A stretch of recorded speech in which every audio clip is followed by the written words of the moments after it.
Hello everyone, and welcome to my channel again. In today's video, I will show you how to enable the Never Combine Taskbar Buttons feature in Windows 11. This is a quick and useful tip for anyone who wants their taskbar to look more personalized and organized. Using the Never Combine mode, each open window will appear individually on the taskbar, with its label clearly displayed without grouping, without combining. This option was missing in the first versions of Windows 11, but fortunately, Microsoft added it back due to user demand. Okay, let's start step by step. To explain how to enable Never Combine Taskbar Buttons, click on the Start menu, and from there select Settings, Windows 11.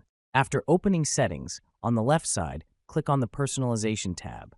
And from the right side, scroll down and click on Taskbar. In the Taskbar Settings window, scroll down until you see Taskbar Behaviors, and then click on it to expand this section. Then look for the option called Combine Taskbar Buttons and Hide Labels. And then click on the drop-down menu next to this option. We now have three options, always.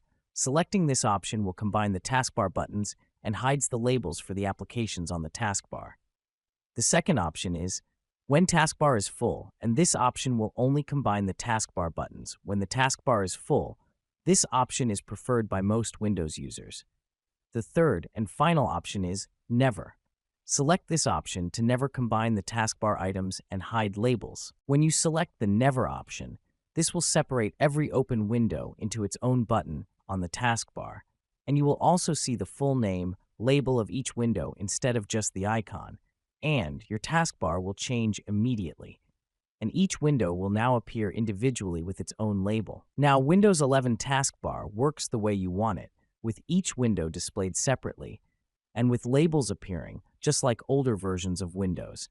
And this small change can make multitasking easier if you want to see exactly which window is which. If you found this video helpful, please click the like button, and don't forget to subscribe to my channel for more quick and useful tips for Windows. Thank you very much for watching, and see you in the next video.